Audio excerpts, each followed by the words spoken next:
I want to introduce, many of you already know, our esteemed executive director, but I'm just going to bring him up so that we can get started.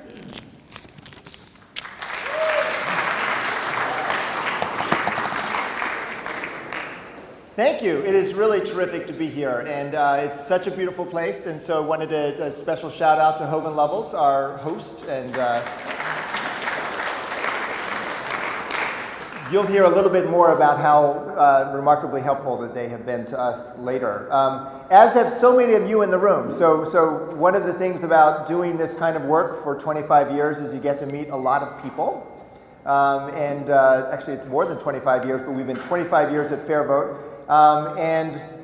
So as I look around the room, I'm really seeing so many people that it's been fun to do things with. One sort of special shout out I want to give. Where's Doug Amy? Hey, Doug. So Doug Amy, back when we first started, wrote Real Choices, New Voices, the case for proportional representation, which is really sort of the Bible of the cause for many people. You'll hear later, but Rashad Robinson joined us 10 years later, working as a young FairVote staffer, and is now risen to run Color of Change. And you'll get a taste of it just because we did weave in a lot of speakers tonight. But one thing that's interesting about being at FairVote for 25 years, that a lot of the time that we made progress every year. It sort of feels like, when I do that year-end letter, there's sort of always something to say that feels like we've really moved the ball. And then sometimes the ball kind of slips back around again, and then kind of you move the ball again. But we've really had some important progress on a lot of ideas that we really care deeply about.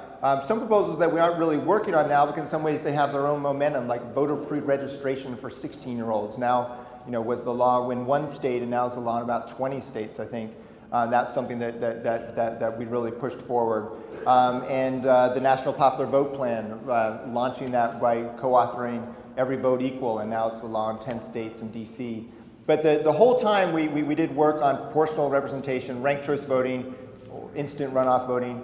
And it's gotten to a point where, it's not at that 100th monkey point, but it's at a point of where we are seeing the idea get to a point that it's making so much sense to more and more people. There were elections in 4 cities with ranked choice voting last week. In every one of those cities, the turnout difference from the last election was really a historic increase for that city. And I think it's tied to the fact that everyone's sort of learning how to run in a ranked choice voting election. And what you do with that system is you engage with more people. You're seeking first choices, and then you're choosing second choices. And you're just talking with more people. You're making connections and finding ways to urge them out to vote. And there's you'll hear more about that tonight. We want to roll into the program because we have a lot to get through in this Champion of Democracy Awards.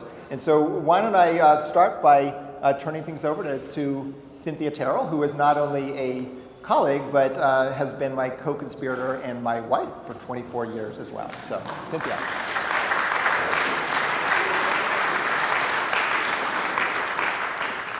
Thank you, Rob, and thanks so much for everybody for coming. I really wish I had the chance to have a good, maybe 30-minute conversation with each of you, but I fear that there's not going to be time for that tonight. So I hope that you'll all stay engaged and keep talking to us and engaging with us in all kinds of ways. Come visit our office, visit us on social media, et cetera, because we really value all of your role in our progress together. So as Rob said, he and I did some different work together, worked on political campaigns around the country, and began to have a growing understanding of the limitations of the way that our voting system works. And we recognized that only some voters mattered in only some districts, and that really determined the outcomes for elections. And that seemed fundamentally unfair, pretty much at every level, for every reason, for every constituency of voter. So 25 years ago, we met with a number of other people, great people like John Anderson, who was our first chair, and Howie Fain, and Matthew Castellato, and other other just great leaders in this movement, we founded this organization. And then some years after that, along came this tall man sitting in the front row here, who came to us seeking a better way of voting, because he recognized that there were some limitations about the way we were electing people at every level of government. So it's really my honor to work alongside Chris Novoselic and to have gotten to know him and his fabulous wife, Darbury. Darbury, raise your hand. She's the one wearing the best clothing in the room. And so anyway, oh, except for Grace, of course. So anyway, I just wanted to say, come on up, Chris, and you can carry us on our way. Great to work with you. Thank you very much. Thank you for those kind words. I started working with FairVote in the mid to late 1990s. I was doing music issues, censorship, fighting censorship, music bans in Washington State. And so I got involved in the political system, and I recognized there was a lot of problems, deficiencies with our democracy, way of voting.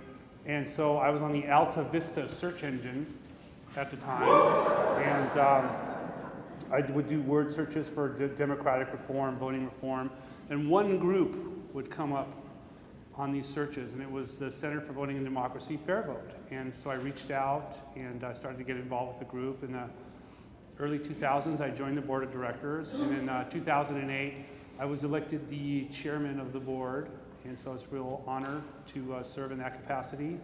And acknowledge John B. Anderson, who was the chair before me. And also would like to acknowledge our FairVote board members. If you could please stand or raise your hand, or yeah. So we're here not only here having a great event this evening, but we had a board meeting today. So we put in about 5 hours of work and just doing the grunt work of governance of this organization, and FairVote is in a really, really good place. We've done the work as a board. We're really proud of our staff and of our executive director and Rob and Cindy for the work they do. And so FairVote is strong and ready to move forward and keep moving forward. And we can't do it without you. So thanks for your support for coming this evening. And I'll turn it over to Rob again. Or Selena. Okay, thanks, Selena. So I just wanted to invite the board members, if you guys want to come up and fill in the seats in the front. That's just a logistical thing I'm going to shout out real quick. So I have the distinct pleasure of introducing our first presenter of the evening, Mr. Jonathan Alter. And I have my cheat sheet here, so lawyers are not known for being really good with memorizing stuff, we just write stuff. So Jonathan Alter is a liberal, progressive American journalist, best-selling author, and television producer who was the columnist and senior editor for Newsweek magazine between 1983 and 2011. So we invite Jonathan Alter to come up and present the award for Lifetime Achievement.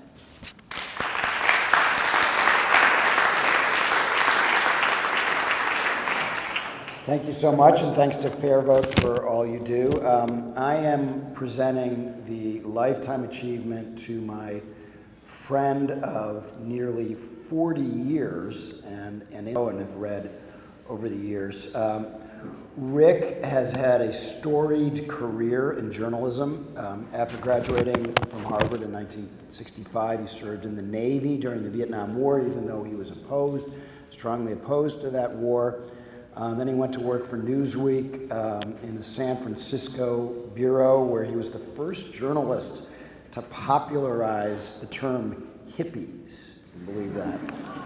When he covered Haight-Ashbury, where nobody had ever heard of it. And then he wrote for the legendary William Shawn at the New Yorker when he was still very young, and he met and interviewed John Lennon and a lot of other people at that time, and began writing speeches for Governor Hugh Carey of New York. And I met Rick when he was a White House speechwriter for Jimmy Carter, and I was the office intern sitting in the empty anteroom just outside his office in the old executive office building, not too far from the hideaway where Richard Nixon has spent his time just before resigning only 3 years earlier. I was awed by seeing this is where Nixon hung out.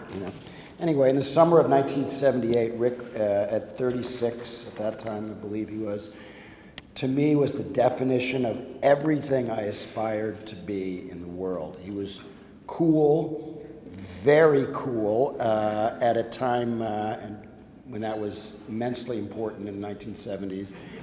He was extraordinarily smart, accomplished, well-connected, extremely nice to a 20-year-old intern, and so handsome that he was repeatedly referred to in print as resembling Warren Beatty, which he did at the time, maybe even now, in more ways than one.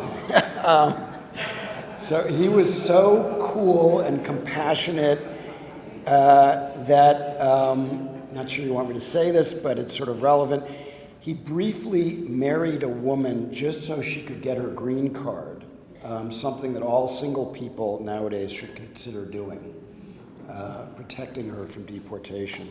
All summer in 1978, I could hear Rick speaking to what we called a dictaphone, crafting words, the words of a president who didn't usually do justice to Rick's words, but was a much better president than people remember, as Rick has pointed out, and I'm currently writing a biography of Jimmy Carter. The following summer, after I graduated from college, I happened to visit Rick on the day after the so-called malaise speech that Jimmy Carter gave in 1979. He didn't actually use the word malaise. Rick wrote a brilliant speech for Carter that is one of the great presidential addresses of all time. And on that day, Carter shot up in the polls after delivering Rick's speech.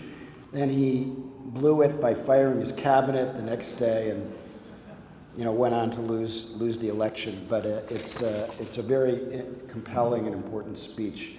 After that, Rick wrote for the New Republic and became its editor on and off for several years, one of the best editors in the more than 100-year history of that great magazine.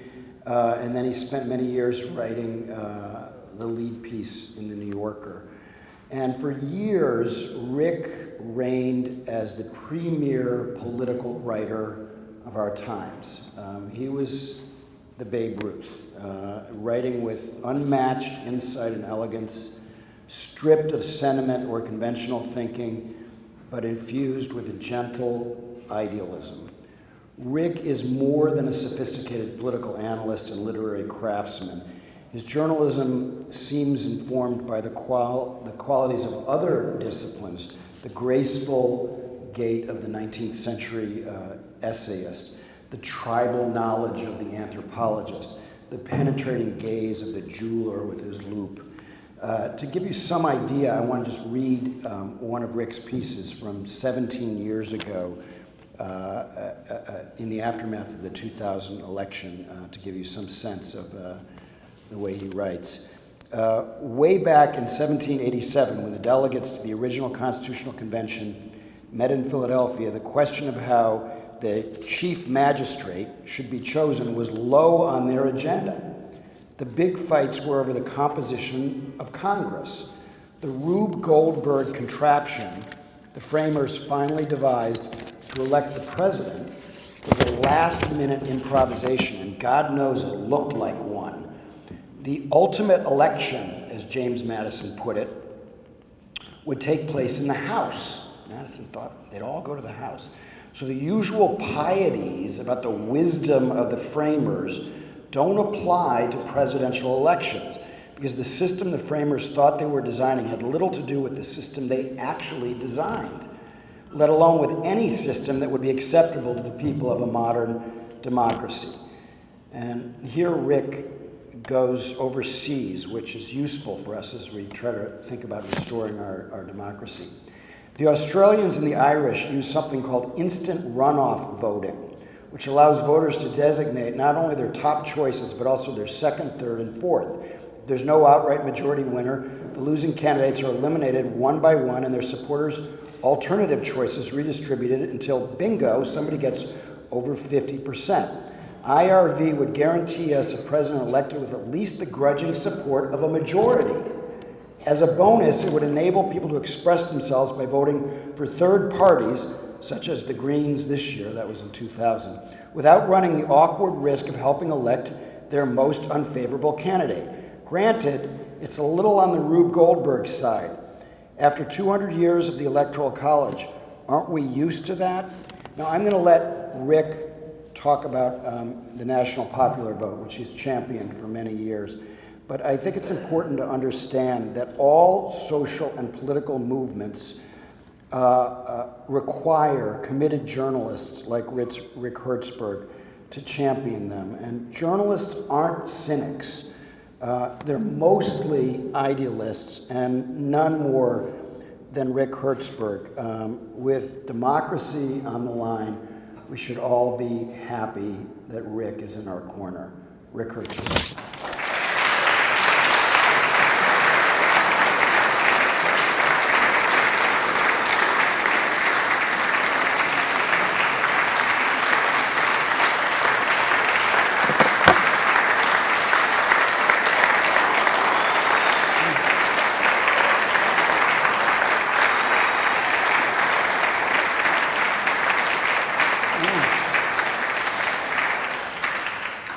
Boy, that's a tough act to follow.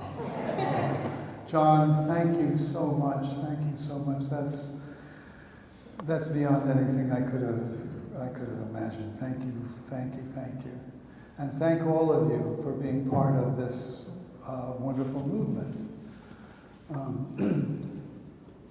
I think I got interested in electoral reform partly because of working for a president and seeing how the machine that had been invented so many years ago was no longer really serving what I think the framers hoped it would. And what attracted me to FairVote was that FairVote has set out to change the Constitution in a way, not the written Constitution.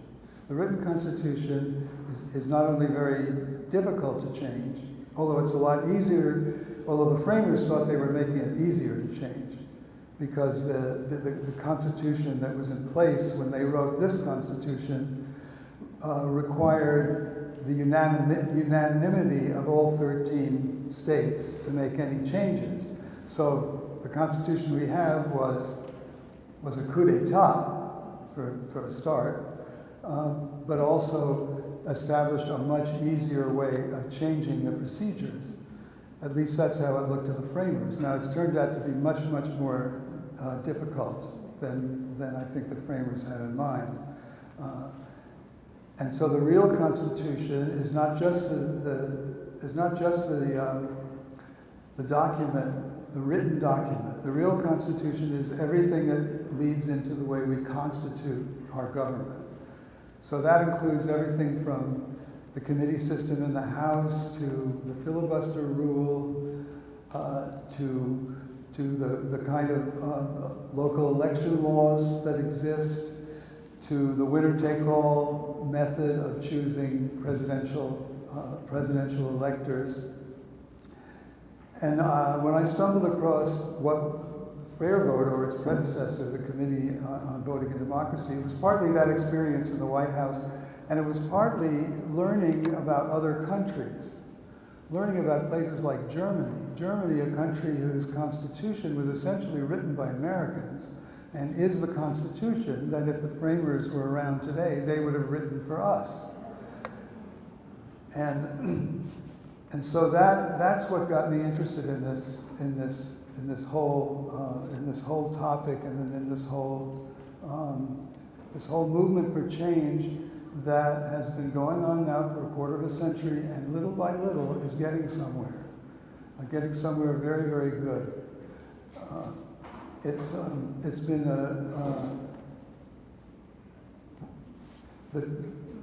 the Constitution we have now, broadly understood, meaning all these rules and regulations, has meant that 4/5 or more of the United States is disfranchised, basically. It's certainly disfranchised in the presidential election, where only the battleground states count, and in the non-battleground states, it doesn't matter which way you vote. It doesn't matter whether you're voting for the winner or the loser. It doesn't matter whether you're voting for the one who carries your state or not. Your vote is not worth soliciting or going after.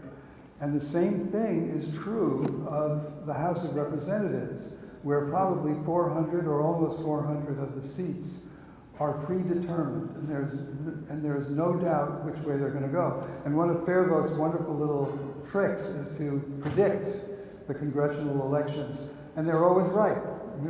They always get it right. It's not that hard to get it. Introduce the video for Congressman John Byer. Some of you may have joined us when we were on the Capitol in June to introduce the Fair Representation Act. Congressman Byer has been a constant support and also aspirational, so he was thrilled to present the award for our upcoming honoree. So without further ado, we're going to show this video. Good evening, everyone. Congress is in session this evening, so unfortunately, I'm not able to be with you to celebrate FairVote and all these champions of democracy. However, I am honored and pleased to be able to help present the Defenders of Democracy Award to a distinguished journalist, Rehan Salam. Rehan is the executive editor of National Review, contributing editor of National Affairs, and a distinguished conservative voice for Slate. So you would think that perhaps we don't agree on an awful lot. But I find he has one of the most interesting, curious, thoughtful minds. I love his journalism of ideas. And I find that every time I read him, I think about things more deeply and I consider new and different angles. We agree passionately that moving to a fair representation system in Congress is a nonpartisan issue. As Rehan has persuasively argued in a seminal essay in Slate in 2014, in his op-ed in the New York Times this summer, fair representation is the best way to really do away with gerrymandering, to bridge the deep partisan divide that we have right now, and to make Congress much more effective and fair. Give every citizen in every state a real meaningful voice in electing our representatives. Rehan's influential support of the bill I introduced, the Fair Representation Act, has helped launch a series of bipartisan conversations on Capitol Hill. And this is really just a testament to the esteem in which he is held. It gives me great pleasure to present FairVote's Defender of Democracy Award to a distinguished journalist, Rehan Salam.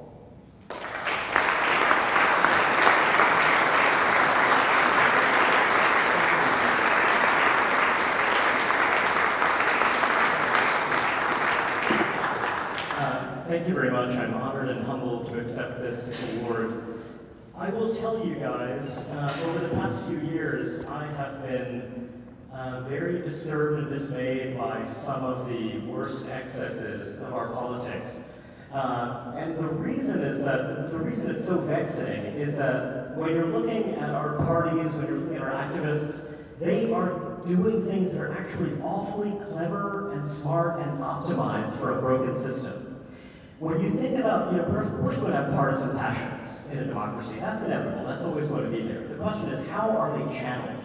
When you think about the ways that our politics seems to be built on the demonization and the constant creation of enmity, the constant creation of new enemies, that is really an expression of our broken institutions. There are ways to take our partisan passions. There are ways to take the fact that we have a multiplicity of interests. This was the kind of genius of the founders. There are ways to take those energies and actually channel them in constructive directions in ways that can create durable, lasting consensus. But instead, our institutions are so badly broken that these things are turning us against each other in ways that I fear are ratcheting up ever more and creating a real sense of danger.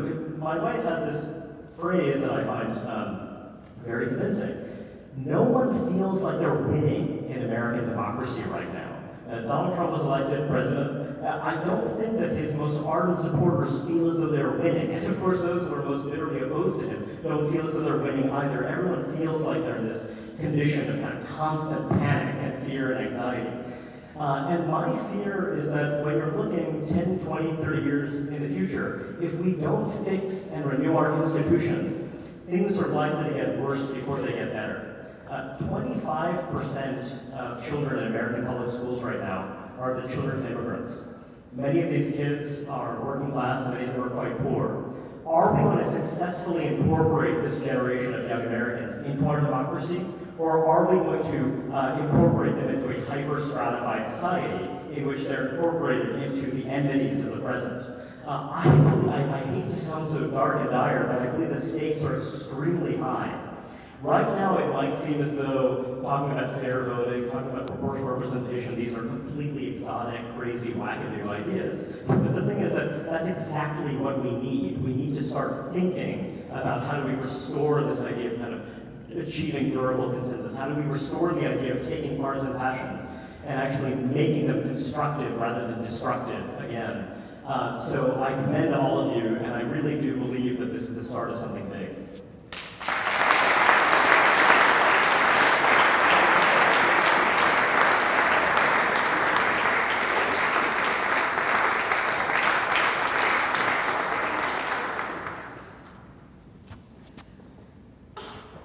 Well, this is just a treat for me. I hope it is for you too. By the way, speaking of the staff, which we did the last time, I just want to do a quick shout out to all the staff. Can you sort of like briefly stand up and say you're here?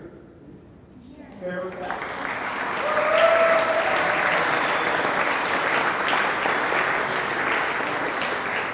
So they've really done a terrific job. So the next part of our evening is moving into something that is a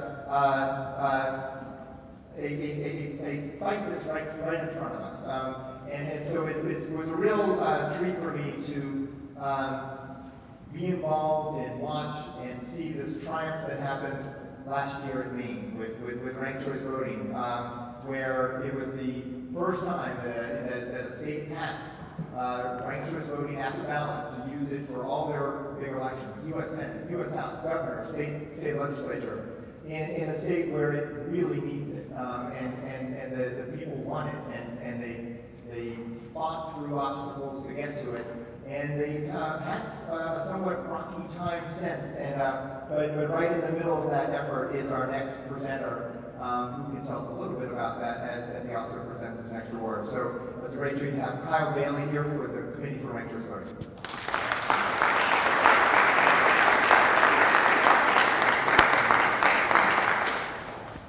Thank you all, and thank you all of you for being here this evening. I manage the Committee for Ranked Choice Voting, which was the initiative for ranked choice voting in our state. 10 days before the November 2014 elections, Maine Secretary of State approved a citizen initiative to fundamentally change the way that Mainers elect their leaders. And so began a roller coaster ride for us to win and defend ranked choice voting in the state of Maine. It was just a few weeks after we launched our citizen initiative that Grace Ramsey introduced me to Jean Massey. On our first call, I heard about the work that her team she had done to win ranked choice voting in Minneapolis and St. Paul, and their vision for giving more voice and more choice to people of Minnesota. That was the first of hundreds of emails, and phone calls, and text messages over the last 3 years in which Jean and I have brainstormed, shared best practices, and commiserated about the challenges that inevitably arise when one is trying to affect change. So on the campaign, every time that something went well, I heard from Jean, and she heard saw. Every time something didn't go as well as we hoped it would, I heard from Jean too. And she understood and understands still that our effort in Maine to win and now save Maine's ranked choice voting law has implications for the political reform movement all across this country and for years to come. I had the opportunity to fly out to the Twin Cities a few weeks before the November 2016 election for a fundraiser that Jean organized in support of our campaign in Maine. What I told those attendees is what I'll share with you this evening as well. The work that we have done arguing on Maine to level the playing field and give more voice and more choice to the people of Maine is possible only because of the work that our friends in Minnesota have already done. Put into building a movement and creating change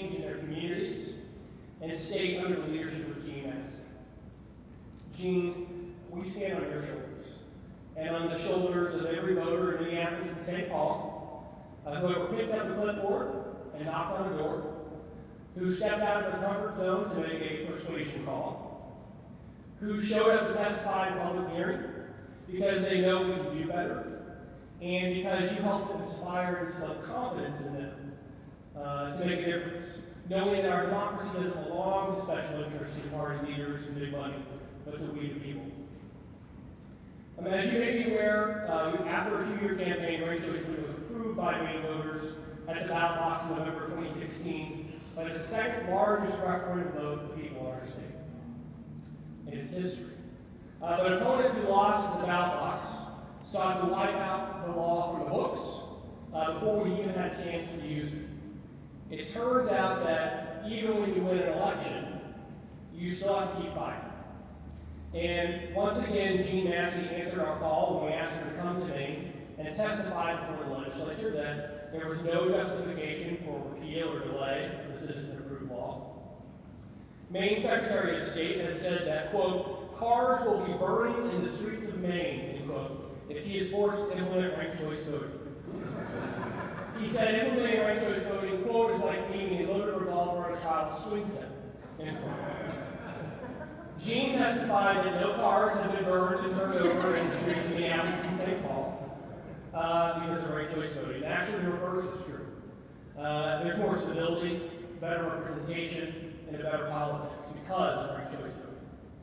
Unfortunately, just 19 days ago, in a special session in the legislature in Augusta, when they thought that nobody was looking, by 2 votes in the Maine House, lawmakers voted to delay and inevitably repeal voter-approved election reform.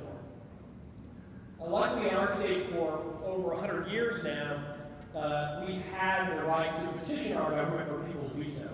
The citizens of Maine rose up 100 years ago and put in place the citizen initiative and the people's veto with the express knowledge that this day would come, when the legislature would seek to undermine the will of the people and do something that is against their wish. If we are successful in our people's veto, we will force implementation of ranked choice voting starting with the June 2018 primary election. In an article published just this week, Professor Larry Diamond, some of you may have seen it, Stanford University wrote about our people's veto effort, quote, a growing portion of the electorate is fed up with politics as warfare and politicians who just aren't listening to the public. Choice voting can be the Archimedean lever of change, enabling a small force to move a great way. When I read that, I thought of Gene, a small force moving a great way. The Committee for Ranked Choice Voting wouldn't be standing on this precipice of enacting historic and fundamental change in Maine if it were not for the success of efforts in Minneapolis and St. Paul and in cities across the United States that have won and implemented ranked choice voting. You are the beacons of hope and light for those of us who are working to reclaim democracy for the people. All of us are working to make our union more perfect. But there are some among us whose contributions, sacrifices, and achievements deserve our special recognition. They are our heroes and our leaders, and they blaze a trail for us. Gene, that's you. For more than a decade, you've led campaigns to win and defend ranked choice voting. You've persisted and proven the naysayers and cynics wrong time and again. Thank you for that. It's my honor to present this Grassroots Leadership Award to you for your years of service to your citizens, to your community, to your state, to our country, and our movement. Gene Massey.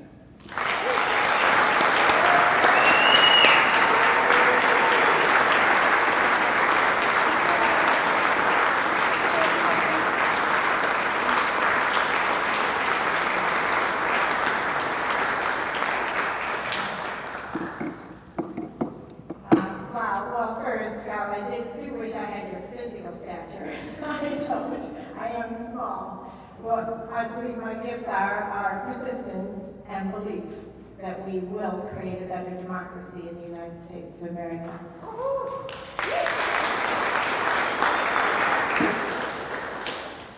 I came into this as a voter like many of you, and I'm so honored to be here receiving an award on behalf of all of us here in Minnesota. But before I get started, I really do want to extend a few thank yous. First, Kyle, thank you, and to everyone at FairVote for representing me with the 2017 Democracy Champion Award for Grassroots Leadership. As someone who has dedicated 12 years of my life to advancing ranked choice voting in Minnesota, your recognition is very deeply meaningful. It's been a privilege working with you, Kyle, Rob, and the entire team of passionate experts and advocates at FairVote supporting our work across the states. I want to give a special shout out to Grace Ramsey, who began her journey here at FairVote, Minnesota.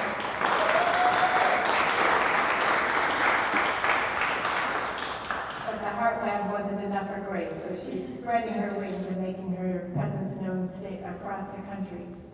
And Kyle, you and the main advocates have taken ranked choice voting to the next level. Kudos and amen, because that's where we're all going.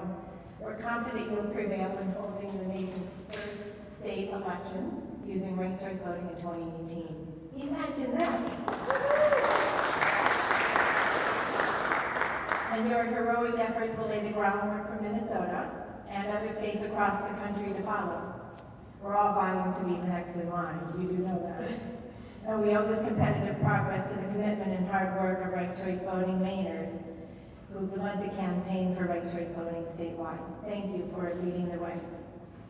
For many of us, the 2000 and 2004, remember more than a decade ago, elections nationally, and for me in Minnesota, the split and divisive gubernatorial races, were a wake-up call that our democracy was in trouble.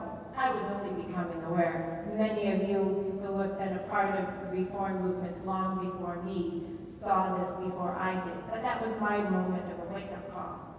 And so I, along with a group of friends who shared a commitment in social justice, did our research. Chris, like you, we quickly came to FairVote. That was it. FairVote Minnesota existed alongside FairVote. And we got involved. We learned that not only did we suffer from troubles in our federal and state elections, but we suffered at the local level too. Participating was waning. We'd never seen declining participation in local races like we had seen, and we needed to do something about it. We saw that in Minneapolis, there were broad swaths of voters who were very underrepresented, especially communities of color. And indeed, starting this kind of reform at a local level made all the sense in the world. We need the reform at a local level as much as we do anywhere else. So I heard about ranked choice voting, and that it had been adopted in San Francisco, and it was leading to increased voter participation and better representation. It was already happening. It was also setting the stage for reform that it could address the problems of vote splitting and spoilers, and had the capacity to bring civility and focus to real issues to state and national elections. This is where I wanted to put my time. The IRB training, as I saw it, was leaving the station, and I needed Minneapolis to be on that train. So I called FairVote Minnesota, got involved in what I thought would be just a couple of small years, became a lifetime commitment. Since that time, the quality of our elections and the depth of our political dysfunction have grown far worse and far more quickly than any of us could have imagined. And so I'm still here with the belief that we all share that there's no turning our current reality around without deep structural change. And that's called ranked choice voting. Visionaries like Rob Ritchie and Cynthia Terrell and FairVote Minnesota founder Terry Solgaard saw this before the rest of us. Our work today and tomorrow built on the heights of the forward-facing platforms that they established. I'd like to share this award with Tony Solgaard, our tireless and dedicated staff, and the hundreds of elected leaders and volunteers and donors in Minnesota who worked with me over the past decade to bring ranked choice voting to life in Minneapolis and St. Paul. A special shout out to Heather Kleinworth, who is in the audience with us today, our Director of Campaigns. Heather, do you want to stand to make sure people know who to talk to? In Minneapolis, we did not only see nearly historic turnout in our elections, but unprecedented understanding about the need to rank the ballots and the understanding of ranked choice voting, and it's testimony to the work of hard-working staff who can make this kind of reform come to life and normalize it for everyday elections. And that's where we're at. In particular, I also want to recognize Minneapolis Mayor Betsy Hodges, who ran and won under ranked choice voting 4 years ago. Mayor-elect Jacob Fry, who won this past election cycle. Minneapolis Council Member Elizabeth Glidden, Cam Gordon, and Kevin Reich. And St. Paul Council members Amy Bredmo, Jane Prince, and Russ Stark for their early vision and leadership in pushing ranked choice voting locally in the Twin Cities. It's really important to recognize the risk that elected leaders take in advancing electoral reform like this. And I want to give kudos to them and all of you who work in the elected space to push this straight forward. We as advocates can only hope there are many, many more of you. And none of this would have been possible without the financial support of many people from Minnesota, visionaries like Congressman Tim Penny, Carl Ekdahl and Peter Hutchinson, Kelly Doran, Bill and Penny George, Blanche and Thane Hawkins, Wendy Nelson, Target Corporation, and the Minneapolis and St. Paul Foundations, among many more. That local support led the way for us to be able to do what we did in Minnesota. I'm also tremendously excited for several other Minnesotans that are now seriously considering adopting ranked choice voting very soon, including the metropolitan city of St. Louis Park and many others. And buoyed by the successful ranked choice voting races in Minneapolis and St. Paul this year, growing local interest across Minnesota, mounting public demand for ranked choice voting to address gridlock and crippling polarization, we finally are now ready for a conversation about statewide ranked choice voting. All these accomplishments have been the result of many people working tirelessly together, and I've been honored to drive this work at FairVote Minnesota as Executive Director. It's just a privilege to be able to have the opportunity. Those of you who know me personally understand that my work is not simply a job. Ask my family. They volunteer, every volunteer has God make of them. Sometimes they run away, but not very often. I deeply believe and fervently believe in the ability of ranked choice voting to help transform our democracy, and I will continue to do my part to advance this critical reform in Minnesota nationally. I realize all of you feel exactly the same as I do, or you wouldn't be here tonight. So forgive me for preaching to the choir for just a moment. I really do thank you for honoring me in this prestigious award and for the opportunity to be here with all of you tonight. And let me just make a call to action. I believe what Robert D. has said, we are at a turning point, and if we all work in this together, we can make sure that our kids' generation is the first generation to use ranked choice voting at the local, state, and national level. Thank you very much.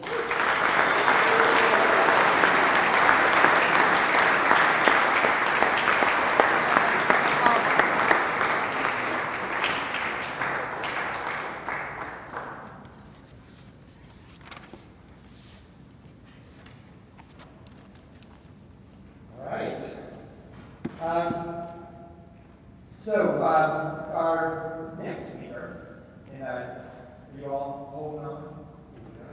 Great. So our next presenter is a good friend of FairVote. He stepped in earlier this year when we needed him to be a great presenter at South by Southwest, and he's stepping in again tonight. John Avalon is editor-in-chief at Daily Beast. You often see him at CNN. And I just thought I'd read a couple of names of his books because they're kind of interesting. In 2010, he wrote one called Wingnuts, How the Lunatic Fringe is Hijacking America. And then in 2012, Washington's Farewell, The Founding Fathers Warning to Future Generations. But John is going to introduce our next honoree.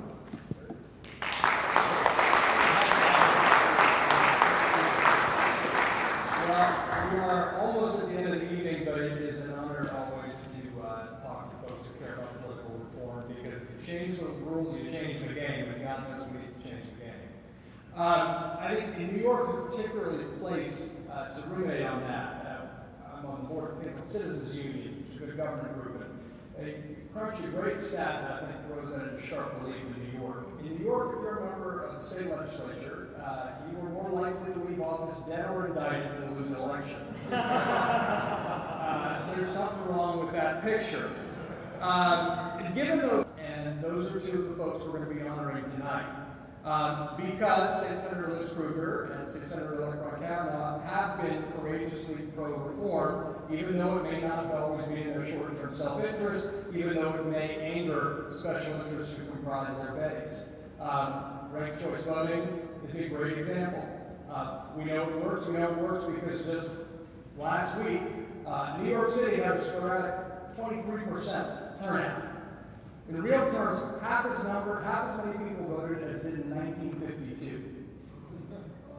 That's a problem, folks. That's a problem if you believe that decisions are made by people who show up. But in Minneapolis, it almost doubled that number, 47%. Right? That's because in large part of ranked choice voting, you had an increase from 37% to 47% over the last 4 years. That's because if you give people more choice, they're going to turn out and vote. It's not rocket science, but it does matter. You change the rules, you change the game. National popular vote, something that each state's got to do, and something we have took a leadership role. And also, Senator Krueger will give special credit for backing a quixotic but important and noble effort to try to get a constitutional convention in place. It was fear-mongered to death by an unholy alliance of the far left and the far right because they were afraid of reform. But that's sort of why we need folks who stand up against their short-term self-interest and do what's right, because we do need to keep people engaged, and election reform is the best way to do it. So it's my honor to welcome up State Senator Liz Krueger and State Senator-elect Ron Kavanaugh to accept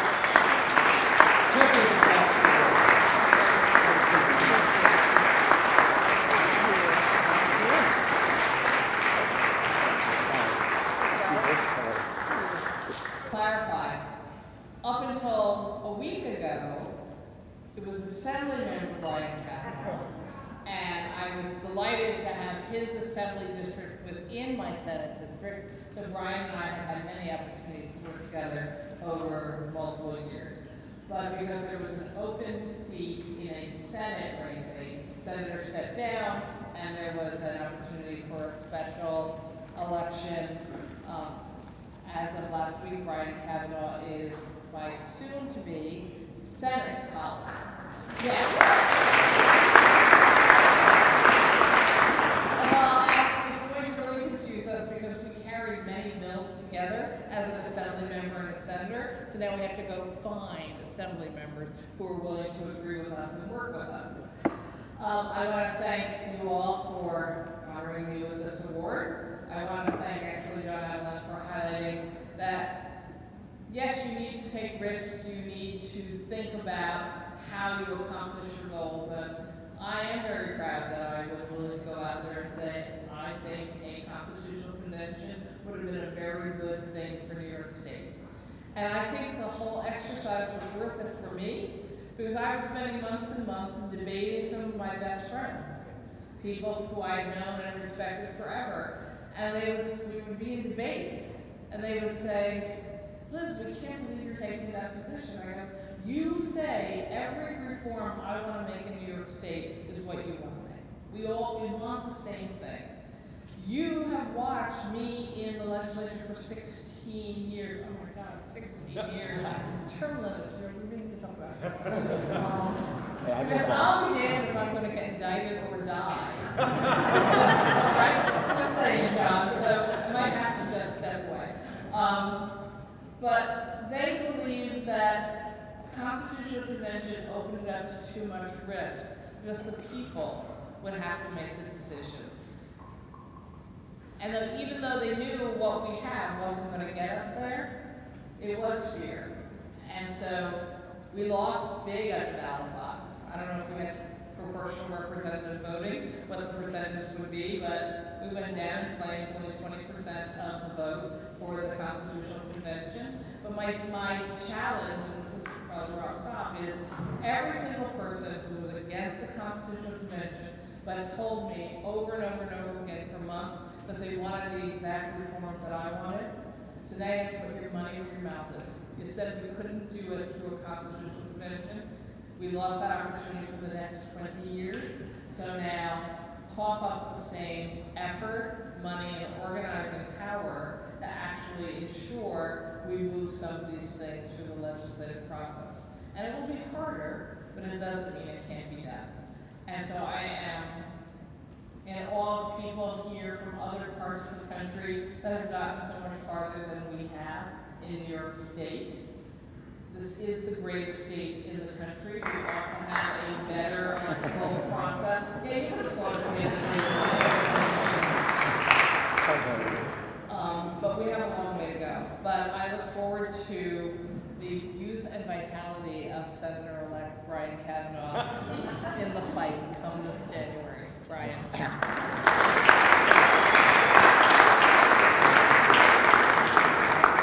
Thank you. One of the prior folks accepting awards said that they didn't think height was the virtue of the I'm sure youth and vitality are the things I bring to the Senate. But I did want to just, I figure Liz and I are entitled to about half a speech each because we're joint awardees, so I'll try to keep this brief. And there's also the most extraordinarily purple cake I've ever seen in the back waiting for all. So I just want to reflect on the particular role that legislators play in these processes. This is really, first of all, just a tremendous honor to stand before you. First of all, because FairVote is just a fantastic organization, but also because the lineup of folks you've already awarded tonight are really some of the most extraordinary, most successful, and most influential people in their respective fields, and particularly, in the field of journalism, I'd say.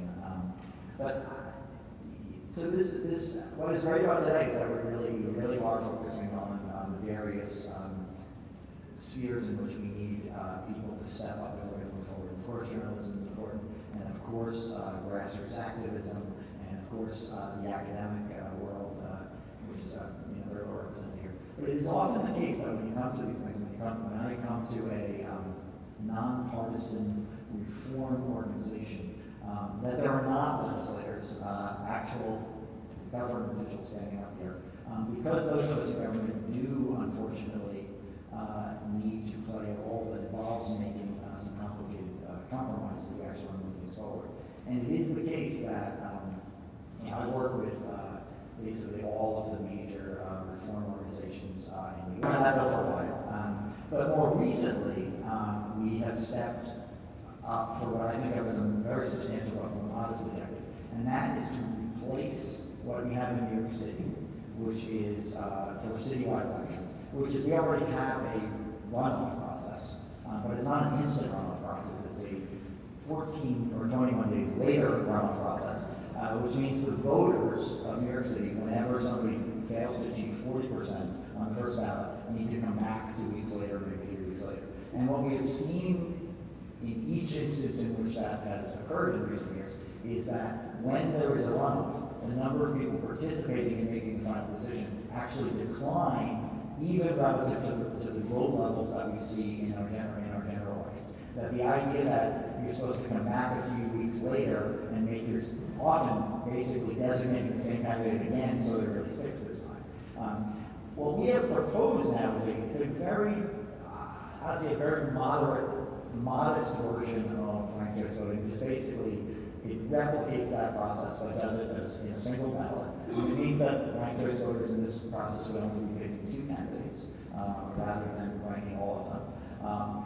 And it is intended at this point only to deal with the citywide ranking candidates and not the city council members and the borough presidents and the state legislators, who I think Liz and I agree ought to apply to as well.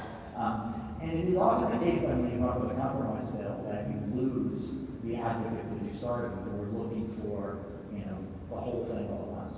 Liz and I believe that taking the step forward in New York and getting people comfortable with this idea and proving that it works and doing this in the biggest city in America with 8.5 million voters in the biggest media market in America would be a major step forward for this concept, and that's why we think putting the energies into it is worth it. But we're very proud to have FairVote and your advocates join us in that effort.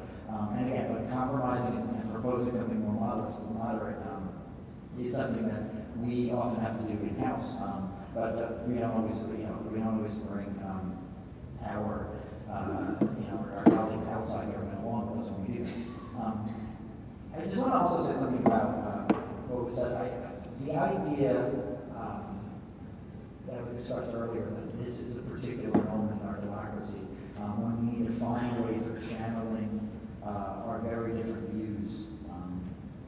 that we have about how to solve our problems, and that we are in genuine danger at this moment if we don't do that, is something that I think we live out every day in our legislatures. And particularly with respect to proposals about the election system itself. So right now, I'm a Democrat. I am a very strong Democrat. I genuinely believe that my party's package, we're not always right, but our package of ideas are the better ideas, and that we ought to be working, doing our best to achieve those. With respect to election reform, Democrats have a particular view that Republicans are the problem, that putting things in place that will actually diminish people's right to vote, like onerous voter ID provisions, like some of the things that have gone on with some hyper-aggressive mid-term redistricting, like some of the things that are going on in North Carolina right this moment, are that problem in our democracy. And just candidly, I think that some of those steps really are outrageous and have moved us in the wrong direction. But when I talk to Democratic audiences, I often remind Democrats that, as has also been said already here today, elected officials, even Democratic elected officials, even progressive Democratic elected officials who profess to want the electorate as a whole, who want the downtrodden, who want the people. We call the Assembly the People's House sometimes, my Democratic colleagues and I. But who want the people to make these decisions, who want to put power in the hands of individual people, often are the last people to step up when it is time to actually make election laws that would permit the people to have a real say. And when I talk to a general audience, we try to sort of balance these things. With respect to Democrats and progressive folks in this country, we need to modernize the system. And New York State is a better example than any other place in America about the failure to modernize. We have not taken some of those pernicious steps toward the voter ID and some of the other things. But we have an electoral machinery in this state that is more broken and has been more resistant to change than virtually any other place in America. That's the other half of that didn't applaud the great statement. But no, we have resisted early voting. We've resisted what's called no excuse absentee voting. We've resisted online and same-day registration. We've resisted registration through agencies, which many states are enacting. And so for the New Yorkers in the room, anti-election so we've resisted those things. I will say that we are finally making progress on many of these things. And the New York State Assembly in the last couple of years has passed that, the Democrats, my colleagues in the Assembly, who are the majority there, have passed that full range of reforms. We have not yet done our early voting, our ranked choice voting bill, partly because the provision was proposed for this very year, and we were in the middle of an election cycle where it was actually going to potentially be determinative of some of the nominees. But we do have a great opportunity now. It is the case that we are finally putting real pressure on the elected officials of the state. We are finally getting ordinary people in the street to think of these as core issues. I have people, I'm not campaigning, like, what about that convention thing? There are people that are beginning to realize that structural problems are the core problems that we have, and they lead to so many of our inabilities to solve our problems. So for New Yorkers, I'm going to just make a straight out pitch and apology. But if you're a New Yorker, please do get involved, particularly in the effort to get the fair ranked choice voting. Please get involved in the effort to do it here in New York City. It would be a huge step forward. And if you're interested in the range of other election reform items I mentioned, we are making progress. We do need to get through the Senate this year. But again, it's a great pleasure to be with you here today, and I'm very proud to receive this award and to continue to work with everybody. Thank you.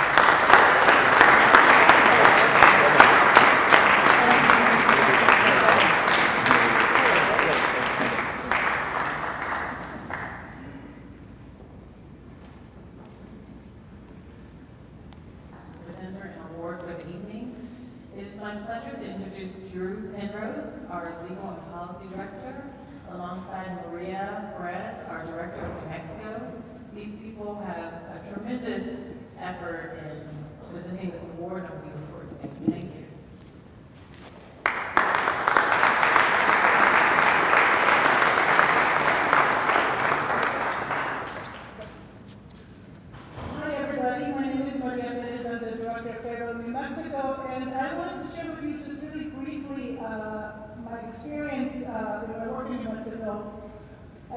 started my work there earlier this year, and my main priority has been to make sure that the city of Santa Fe implements ranked choice voting. Voters approved this reform in 2008, and it's been almost 10 years and we've had no implementation happening. I want to second what most of you all have said. There's a tremendous amount of resistance from governing bodies, from elected officials that have been elected through different voting methods to implement this kind of reform, and that's what I've encountered in Santa Fe, in my city. Recently, this past summer, the governing body on 2 occasions made a motion to delay implementation even further to 2020, even though all the conditions that the city charter requires are in place now for implementation. So, the city says it's too hard, we need more time, as if 9 years, wasn't enough time to figure this out. So as a result of that, myself, along with 4 other Santa Fe voters, filed a lawsuit asking the courts to make the city implement ranked choice voting. It's been a few months of setbacks and judge recusals and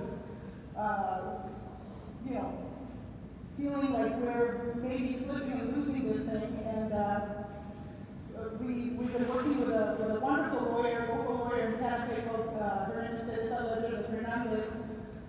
and there's been a tremendous amount of need for legal support that we've had in the last few months to get this case going. The good news is that just last week we had a judge finally take the case and not recuse or be recused, and he issued a writ and basically has told the city that they're obligated to implement ranked choice voting for upcoming election in March of 2018, and we're going to have a hearing next week, a week from tomorrow. So everybody, please pray for us.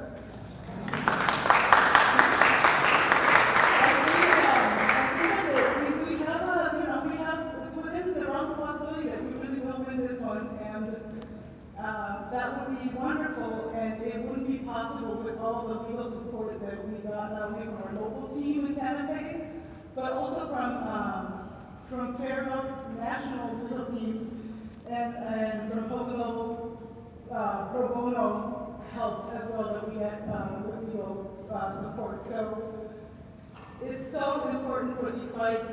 It often comes to lawsuits and in groups, groups like myself. I'm a solo person in New Mexico, and I'm not a lawyer, so having that legal support is so important. And with that, I'll leave it to Drew.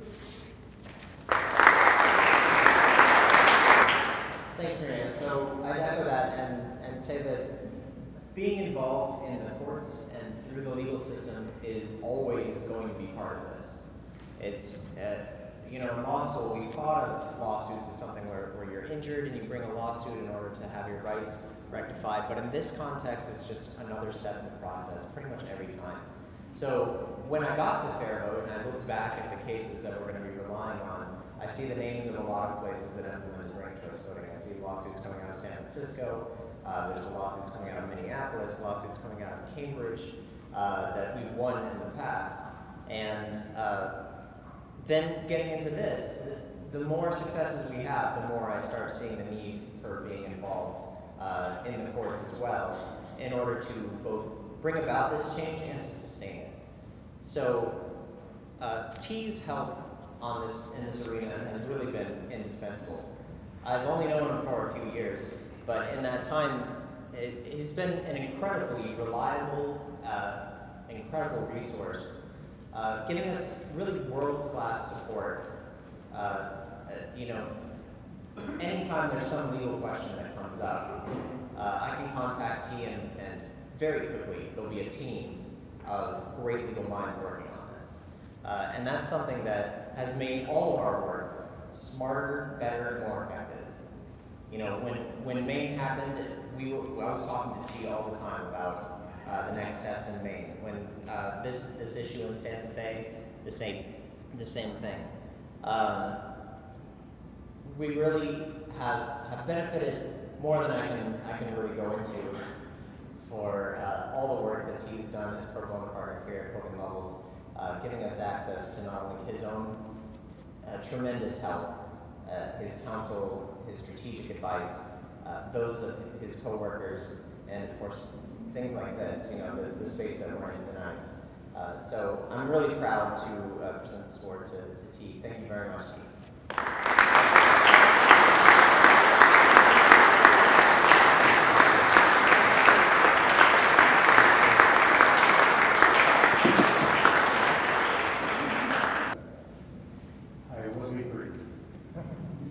Cake, anyone? Indulge me for 2 minutes. Clearly, they didn't save the best for last. It really is an honor to be up here receiving this award with all the other award winners today. I mean, I've read you all, heard about you all for so many years. It really is humbling to be here in front of this great audience. I'm proud to accept this award on behalf of my Hogan Lovells colleagues, some of whom are here tonight, who embraced FairVote's mission of nonpartisan election reform. Over the past several years, 36 Hogan Lovells lawyers in 10 offices have devoted more than 1,000 pro bono hours to FairVote matters on a wide array of issues, ranging from legal analysis of the Fair Representation Act, which we heard about earlier this evening, to researching the constitutionality of ranked choice voting under various state constitutions, including Maine, Vermont, Massachusetts, Utah, Colorado, the list goes on and on. I'm particularly proud of our work in support of Representation 2020, which Cynthia leads, which is the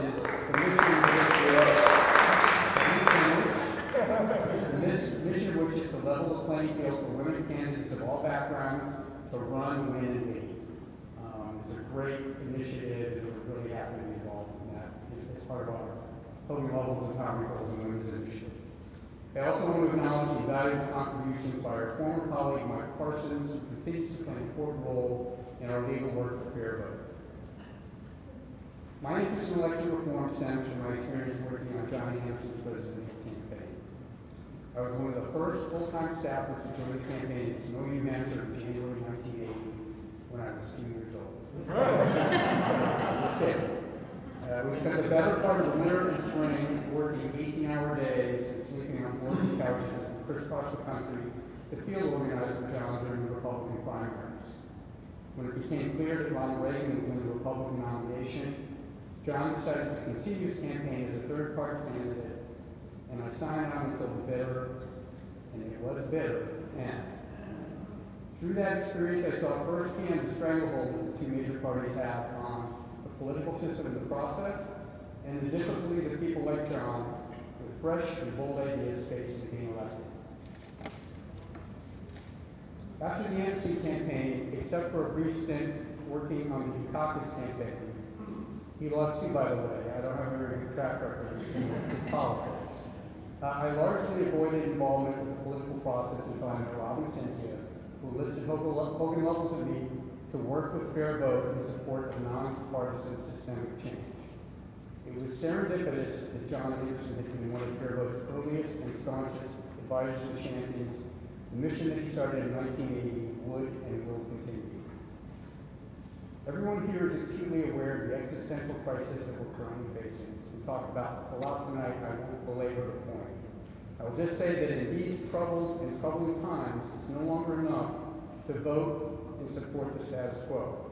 If you agree that systemic change is needed and are willing to roll up your sleeves and pitch in, I strongly encourage you to devote time and treasure to FairVote and its various initiatives.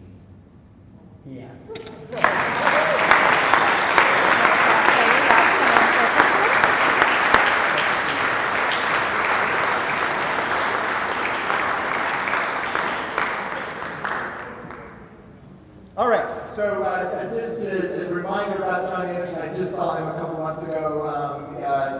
He does not get out and about much, but it was terrific to see him, and he was, as I think back to 25 years of FairVote, he was a central figure throughout. So, speaking of board members, we are going to close the evening. I know Charlotte has to race to the airport very soon after this, but let's bring up Charlotte Hill and David Wilmer if they are. Hi, it's my first board meeting today. What a wonderful way to end the day. I wanted to say just a quick word about why I got in FairVote and the Fair Representation Act and ranked choice voting. I've been involved in political reform for the last few years. I have a few friends in the audience who can remember when I really got the political reform kick. And I started by looking at things like campaign finance reform, lobbying reform, transparency, ethics, all of which really, really matter.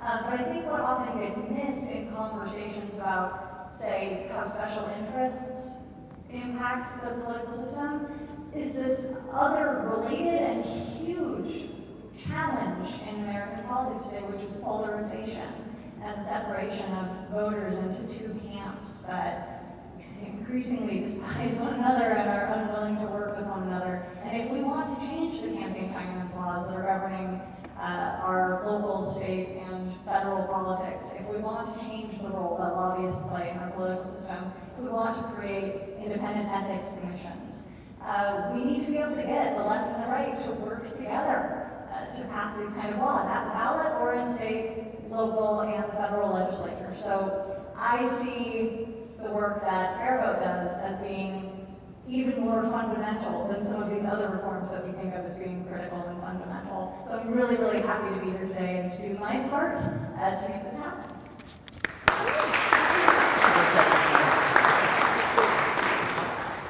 I don't have a plane to catch, so I've got about half an hour.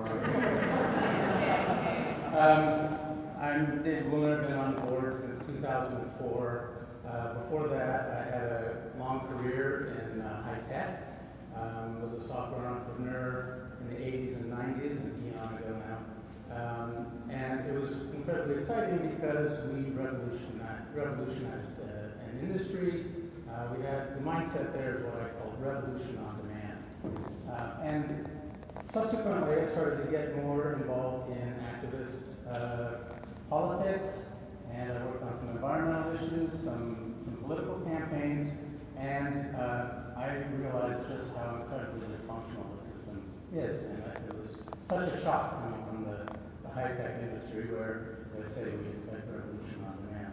And one day, I was talking to Medea Benjamin about this. This was in 2000. She was the Senate candidate for the Green Party at the time, and I was expressing my frustration, and I said, you know, if only there was an organization that was working on structural electoral reform. And she said, I've got just the person you should meet. And so I was introduced to the Center for Voting and Democracy and Richie, and that was an aha moment for me. I went, this is the reform I've been looking for. I call it the mother of all reforms because this is the reform that impacts all others. And the reason for that is because it changes the incentives, and it's all about the incentives.